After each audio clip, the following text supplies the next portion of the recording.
BNP হয়তো ভারতকে ভয় পাচ্ছে।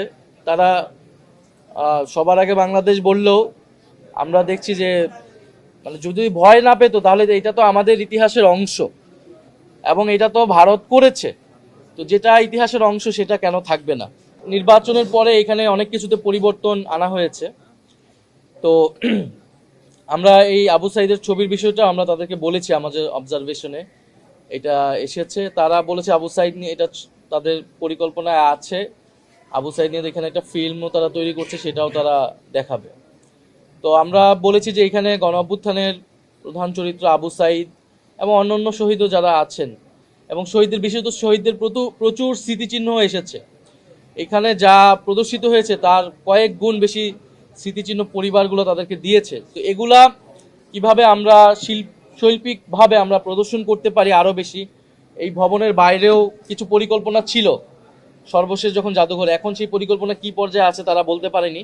এখানে কিন্তু আরো অনেক কিছু হওয়ার কথা, এই পুরা যে 17 একর জায়গাটাকে ঘিরে আরো ব্যবহার করার সুযোগ আছে, সেটাকে যাতে তারা শৈল্পিকভাবে প্রকৃত ইতিহাসটা যাতে তারা তুলে আনে। এটা মূলত জনবল, পর্যাপ্ত পরিমাণ জনবল না থাকার কারণে এই ভিড় তারা সামলাতে পারবে না এবং অ্যাকাউন্টেবিলিটি, জবাবদিহিতা নিশ্চিত করা সম্ভব হবে না। এটা একটা স্বায়ত্তশাসিত আইন প্রয়োজন, কাঠামো প্রয়োজন। জুলাই আকাঙ্ক্ষাকে ধারণ করে এই ধরনের লোক নেতৃত্বে রেখে পর্যাপ্ত পরিমাণ জনবল রাখতে হবে, কারণ এখানকার সিকিউরিটিটা খুবই গুরুত্বপূর্ণ, নিরাপত্তাটা খুবই গুরুত্বপূর্ণ। যে কোনো লোককেও এখানে নিয়োগ দেওয়া যাবে না।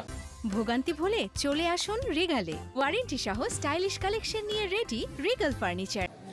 এবং এখানে যে মানুষ আসতেছে তারা যাতে সঠিকভাবে এটা উপভোগ করতে পারে, দেখতে পারে, এবং এখানে যাতে এক্সপ্লেইনার লাগবে, ব্যাখ্যা দিবে এই ধরনের মানুষকে, সে ধরনের ব্যবস্থা লাগবে। আমরা যখন বিদেশে গিয়েছি বিভিন্ন জাদুঘর, জাতীয় জাদুঘর বিশেষত চীনে আমি যখন গিয়েছিলাম, তো সেখানে কিন্তু আমাদের পুরো ঘুরে ঘুরে সাধারণ যারা ভিজিটর হয় তারা এক্সপ্লেইন করার একটা ব্যবস্থা আছে, সেখানে তারা অডিও শুনতেছে অথবা কেউ একজন ব্যাখ্যা করে করে সবকিছু বলছে। তো এইরকম এইখানে আধুনিক ব্যবস্থা লাগবে এই জাদুঘরের। বিএনপি হয়তো ভারতকে ভয় পাচ্ছে।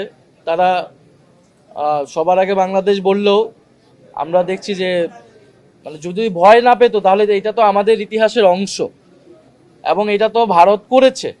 তো যেটা ইতিহাসের অংশ সেটা কেন থাকবে না? এবং গত 16 বছর যেই ফ্যাসিবাদ বাংলাদেশে প্রতিষ্ঠিত হয়েছিল তার সাথে তো ভারত প্রত্যক্ষ বা পরোক্ষভাবে সম্পর্কিত ছিল নানাভাবে, এবং সেই ইতিহাসটা কিন্তু এখানে পাবেন না। আপনার পুরো জাদুঘর ঘুরলে মনে হবে না যে এখানে যে এটা যে শুধু দেশীয় ফ্যাসিবাদ না, এটার সাথে যে বৈদেশিক শক্তি জড়িত ছিল, বিশেষত ভারত এখানে নানাভাবে, সেই ইতিহাসটা আসলে এটার প্রথম সবচেয়ে প্রত্যক্ষ করি আমরা বর্ডারে। আসলে সীমান্ত হত্যা, যদিও 71-এর পর থেকে সীমান্ত হত্যা শুরু হয়েছে, বিডিআর হত্যাকাণ্ড, ফেলানি হত্যাকাণ্ড, এটা 16 বছরের ইতিহাসের বাইরে হইলেও বিগত 16 বছরে যে ভারতীয় আগ্রাসন এদেশে ছিল, এই মোদী বিরোধী আন্দোলন, এই বিষয়গুলোকে আসলে তুলে দেওয়া, সরিয়ে দেওয়া হয়েছে। হয়তো সরিয়ে দিয়ে মনে করতেছে এই সরকার ভারতের সাথে সম্পর্ক তারা ভালো রাখতে পারবে, কিন্তু ভারতের সাথে তো আমাদের সম্পর্ক ভালো বা মন্দের বিষয় না, সম্পর্কটা হওয়া উচিত মর্যাদাপূর্ণ। এবং এই সরকারের এই আপোষকামী মনোভাবের কারণে কিন্তু আমরা দেখলাম দিল্লিতে কনফারেন্স করে এখন কথিত স্বৈরাচার শক্তি তারা হুঙ্কার দিচ্ছে এবং সরকার একটা শুধু প্রেস রিলিজ দিয়ে তার দায়িত্ব শেষ করছে। ফলে এখানে আপোষের আসলে কোনো সুযোগ নেই। আপোষ করে আমরা বাংলাদেশের স্বাধীনতা, সার্বভৌমত্ব এবং গণতন্ত্র রক্ষা করতে পারবো না।